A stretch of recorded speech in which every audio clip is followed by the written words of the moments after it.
मैं एलन शीतल, साहित्य सूत्र के दर्शकों को मेरा अभिवादन स्वीकार हो। आज हम इस प्रोग्राम के तहत बात कर रहे हैं युवा गीतकार गीत चतुर्वेदी जी से और उनकी पुस्तक खुशियों के गुप्तचर।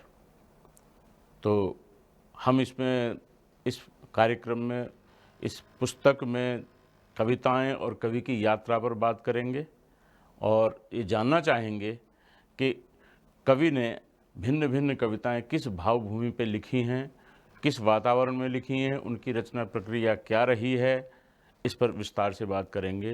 तो मैं अपने दर्शकों के लिए आपसे कुछ जानना चाहूँगा। आपने अपनी कविताओं में हर भाव को लिया है और जिसमें सभी कविताओं को यदि हम समग्र रूप से देखेंगे तो उसमें जो प्रेम का जो तत्व है वो सबसे ज़्यादा उभर के आया है। तो क्या आपके वास्तविक जीवन में भी प्रेम का उतना ही महत्व है? जी हाँ, प्रेम तो जीवन का जल है। जैसे जल के बिना जीवन की कल्पना नहीं हो सकती, वैसे ही प्रेम जीवन का जल है और प्रेम के बिना जीवन की कल्पना नहीं हो सकती। मैंने तो अपने नोटबुक में एक जगह लिख करके रखा हुआ है कि मुझे अपने जीवन में जो सबसे ज़्यादा चीज़ चाहिए वो है प्रेम। अपने और रचनाओं के बारे में भी मेरी एक आकांक्षा, व्यक्तिगत लेखकीय आकांक्षा ये है कि जैसे एक चिड़िया होती है और गर्मी के दिनों में सड़क पर जमा पानी के डबरे में वो उतरती है, अपने पंखों को भिगोती है और पंख फड़फड़ाते हुए उड़ जाती है। जब वो पंख फड़फड़ाती है तो उसके पंखों से पानी के छींटे उड़ते हैं।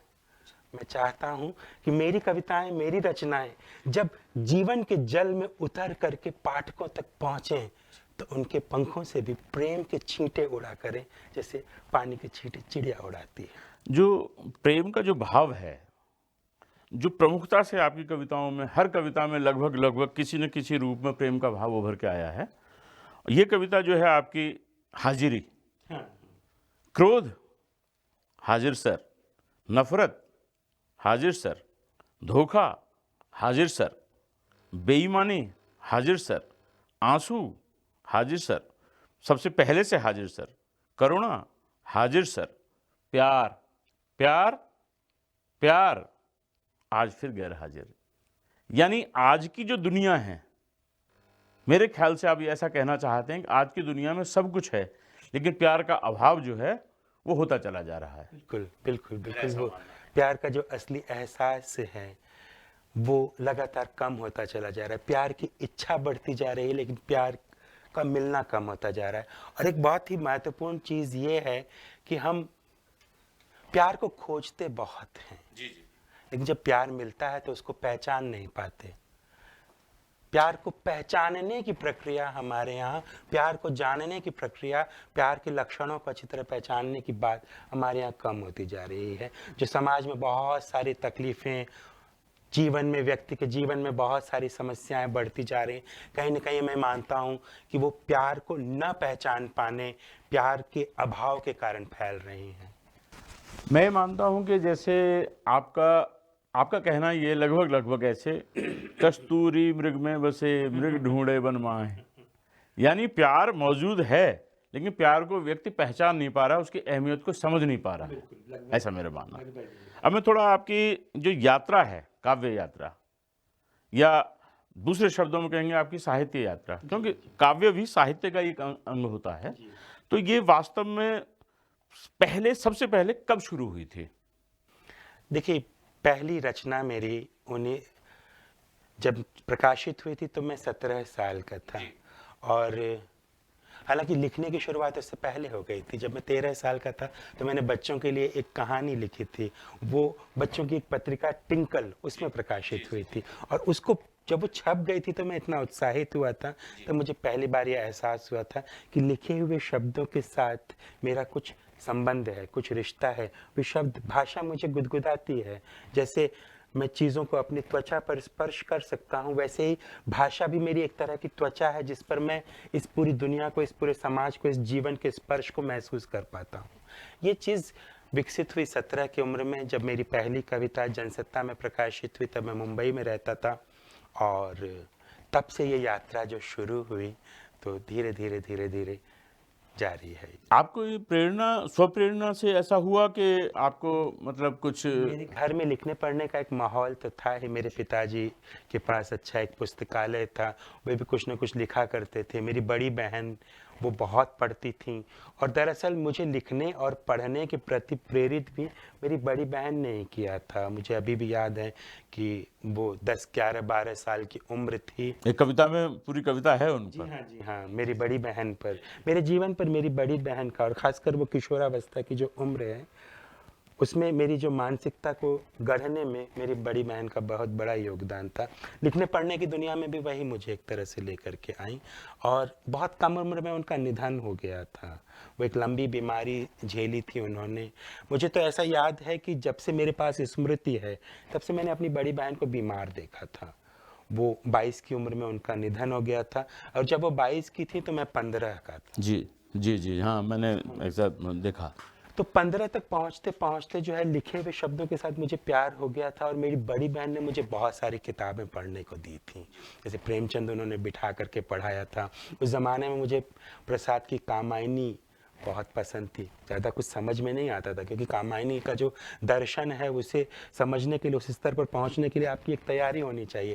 लेकिन जो लय थी शब्दों की, जो भाषा का सौंदर्य था, और जो कोई बड़ा गुरु समान व्यक्ति आपके सामने बैठ करके आपको पढ़ाए, तो उसके कारण मुझे वो कंठस्थ थी लगभग उसके शुरुआती हिस्से। तो जब मैंने आपकी इस काव्य पुस्तक को पढ़ा, पूरा हृदयंगम किया मैंने, तो मैंने पाया कि आपने पाणिनि के इन शब्दों का अक्षरशः पालन किया है। और मुझे सबसे ज़्यादा खुशी इस बात की हुई कि आमतौर पे मैंने बहुत सी किताबें पढ़ी हैं, मैं कोई बहुत कवि नहीं हूँ, लेकिन अच्छा पाठक जरूर हूँ। तो उसमें जो शब्दों का अनुशासन, शब्दों की शुद्धता, जो इस कविता संग्रह में मुझे मिला है, ऐसा मैंने कहीं नहीं देखा। इसके लिए मैं आपको बधाई देता हूँ। और मुझे ताज्जुब है कि आप इस तरह की अनुशासित भाषा में शब्दों के इतने खूबसूरत इस्तेमाल कैसे कर ले जाते हैं। मैं इसको जानना चाहता हूँ। भाषा, मैंने कहा, मैं हमेशा यह महसूस करता हूँ कि भाषा मेरी त्वचा की तरह है, और स्पर्श को महसूस करने के लिए, स्पर्श का अनुभव करने के लिए त्वचा सबसे महत्वपूर्ण है, और भाषा भी उसी तरह। मैं उस भाषा को, जैसे अपनी त्वचा को स्वच्छ रखना चाहता हूँ, अपनी त्वचा को अनावृत, उस तरह से अनावृत रखना चाहता हूँ ताकि अगर एक ठंडी हवा आए तो मुझे महसूस हो जाए, अगर गर्म लू चले तो मुझे महसूस हो जाए। ये सब चीज़ें मैं इसी से महसूस करता हूँ, अपने इस पूरे बदन से, अपनी इस पूरी त्वचा से। भाषा वही है। मैं जिस समय में रह रहा हूँ, मैं जिस समाज में रह रहा हूँ, मैं जिन लोगों के बीच रह रहा हूँ, उन सब के भीतर से जो अदृश्य तरंगें निकलती हैं, वो मैं अपनी भाषा की त्वचा पे महसूस करना चाहता हूँ। और इसके लिए सबसे ज़रूरी चीज़ है कि भाषा के उस शुचिता को, भाषा के उस अनुशासन का मैं पालन कर सकूँ। भाषा, एक लेखक के लिए भाषा क्या होती है? वो उसका वाहन होती है। मैं अपने सारे विचार अपने वाहन के माध्यम से, यानी अपनी भाषा के माध्यम से दूसरे तक पहुंचाता हूं। तो वाहन अगर ठीक रहेगा, वाहन यदि सुचारू रूप से चालित है, तो आप हमेशा अपनी यात्राएं बेहतर तरीके से कर पाएंगे।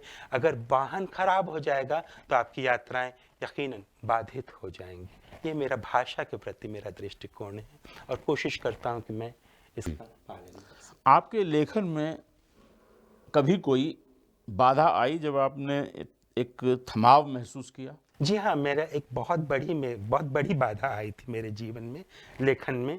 मैंने बताया 17 साल की उम्र में मेरी कविता छप गई थी, और उसके बाद हिंदी की तमाम बड़ी पत्रिकाओं में मेरी कविताएं छपने लगी। बहुत सारे वरिष्ठ कवियों ने मुझसे कहा 20 की उम्र तक पहुँचते पहुँचते कि तुम्हें अपना संग्रह निकाल लेना चाहिए। लेकिन 20 की उम्र तक पहुँचते पहुँचते मेरी पढ़ाई का दायरा बढ़ने लगा। मैं मुंबई में रहता था, फ्लोरा फाउंटेन पर बहुत सारी सेकेंड हैंड बुक्स मिलती थी। मैंने वहाँ पर विश्व साहित्य को एक्सप्लोर किया। मैंने बहुत सारी स्पेनिश कविताएं, जर्मन कविताएं, अंग्रेजी अनुवाद और मराठी अनुवाद के माध्यम से दुनिया भर का साहित्य पढ़ना शुरू किया। और उस दिन मुझे एहसास हुआ एक दिन, और मैं बेहद अवसाद में पहुंच गया कि दुनिया में इतना अच्छा साहित्य लिखा जा रहा है, मेरी कविताएं तो इनके सामने कुछ भी नहीं है। मैं क्यों लिख रहा हूं कविताएं, मैं क्यों रचनाएं कर रहा हूं। उस दिन मैंने अपने आप से एक वादा किया कि मुझे अपने आप को नई तरह की सिद्धि देनी है। जैसे राम की शक्ति पूजा में निराला कहते हैं, छोड़ दो समर जब तक न सिद्धि हो रघुनंदन। राम अपने आप से कहते हैं कि जब तक मैं सिद्धि प्राप्त न कर लूं रावण को हराने के लिए, रावण से मुकाबला करने के लिए, तब तक मैं समर छोड़कर किनारे हो जाना चाहता हूं। तब राम शक्ति पूजा करते हैं। इस लाइन का मेरे ऊपर बहुत गहरा प्रभाव पड़ा और मैंने अपने आप से एक वादा किया कि जब तक मैं जापान से लेकर अमेरिका तक और नॉर्वे से लेकर दक्षिण अफ्रीका तक दुनिया में जितने महान लेखक कहलाए गए हैं, दुनिया में जितनी महान किताबें कहलाई गई हैं, अपनी मानवीय सीमाओं के भीतर जब तक मैं उनका अध्ययन नहीं कर लेता, मैं लिखूंगा नहीं। मैंने लिखना छोड़ 20 साल की उम्र में मैंने लिखना छोड़ दिया था और उसके बाद मैंने अपना अध्ययन शुरू किया। मैं ये तो नहीं कहता कि मैंने तमाम दुनिया का महान साहित्य पढ़ लिया, लेकिन फिर भी जितना साहित्य मैं अपनी सीमाओं के भीतर पढ़ सकता था, दुनिया की तमाम भाषाओं का, वो मैंने पढ़ा।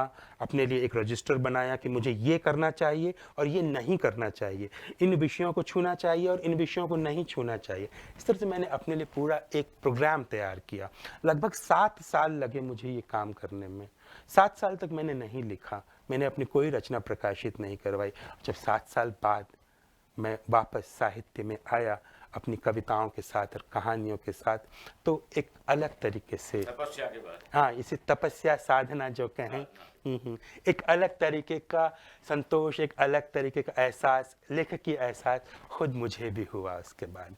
आप कहते हैं कि आपने कहा कि आपने विश्व के बहुत अच्छे और बहुत बड़े बड़े लेखकों को, नामचीन लेखकों को पढ़ा।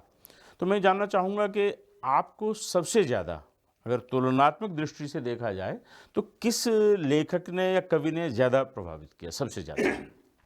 मेरे साथ ये है कि मैं एक में यकीन नहीं कर पाता, मुझे लगता है कि एक से अधिक है। फिर भी पूरी दुनिया के साहित्य पढ़ने के बाद मैंने अपना एक कैनन बनाया कि ये मेरे प्रिय लेखक हैं, जिनमें सबसे प्रिय तो वेदव्यास हैं। महाभारत से बड़ी कोई किताब मुझे पूरे संसार में नहीं मिली।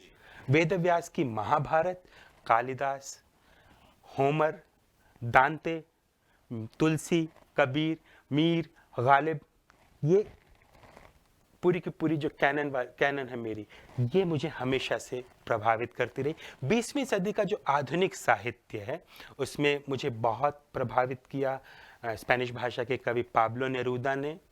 उपन्यासकारों में और गद्य लेखकों में स्पेनिश भाषा के ही लेखक होर्हे लुई बोर्हेस और गैब्रियल गार्सिया मार्केस।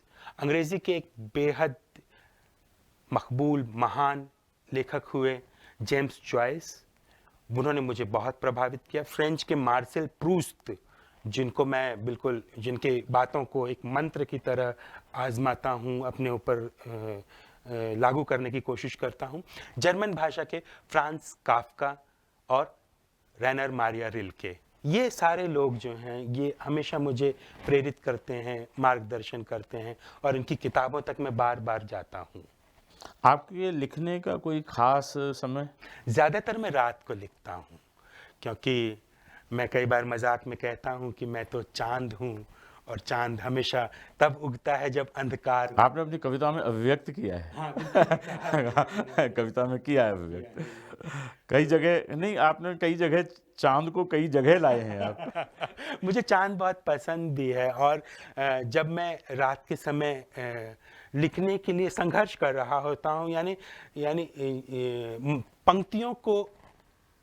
पंक्तियों का आह्वान कर रहा होता हूँ, जैसे कोई अग्निहोत्र जो होता है या होता जो है, वो हवन से ठीक पहले देवताओं का आह्वान कर रहा होता है कि आए मेरे कुंड में बैठ जाए। कई बार पंक्तियों का आह्वान लेखक इसी तरह करता है कि आओ और मेरे इस सफ़ेद कागज़ पर बैठ जाओ। अच्छा, ये जो आप खुद को जो अभिव्यक्त करते हैं, वो आपने काव्य का चयन किया, तो गद्य में कभी आपने लिखने के लिए नहीं, गद्य काफ़ी मेरी गद्य मतलब आप अभिव्यक्त करने का सबसे सशक्त माध्यम कौन सा पाते हैं? दोनों में से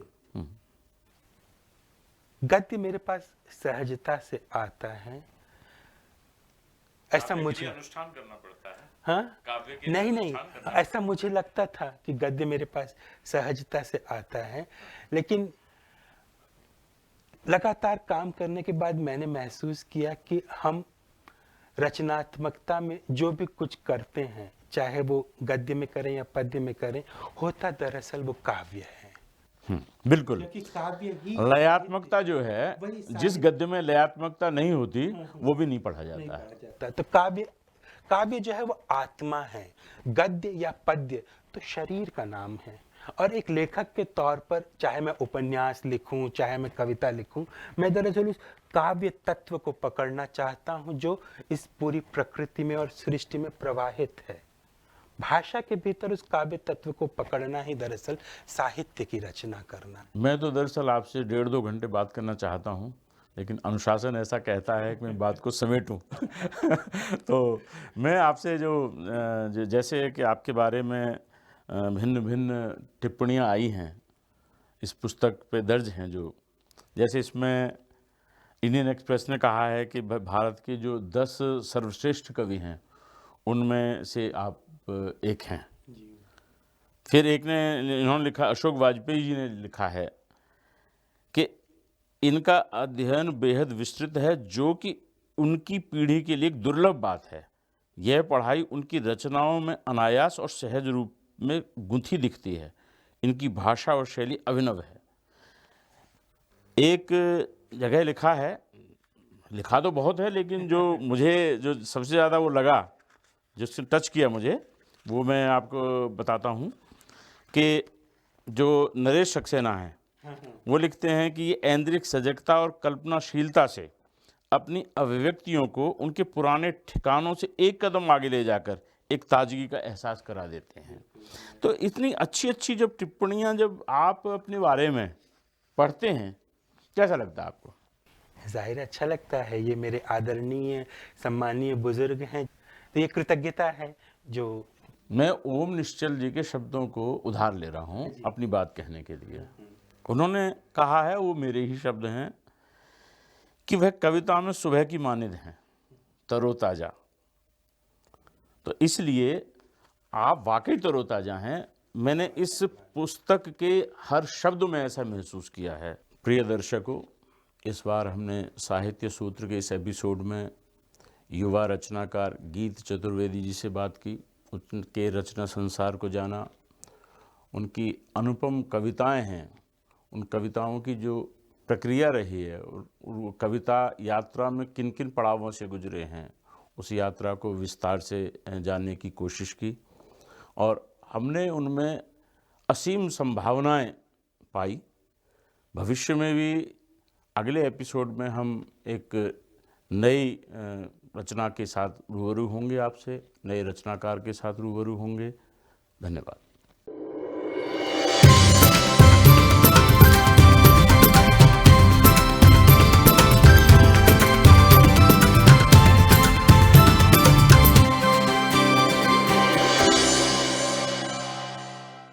द सूत्र की खबरों को देखने के लिए प्ले स्टोर और एप्पल स्टोर से डाउनलोड करें हमारा ऐप द सूत्र। आप हमारी खबरें thesutra.com पर भी देख सकते हैं। Social media platforms Twitter, Facebook और इंस्टाग्राम पर भी हमें फॉलो कर सकते हैं। साथ ही यूट्यूब पर भी हमें सब्सक्राइब करें। यदि आपकी नहीं हो रही कोई सुनवाई और आपके पास है कोई खबर, तो हमारे व्हाट्सएप नंबर 700000244141 पर भेजिए और बनिए हमारे सूत्र।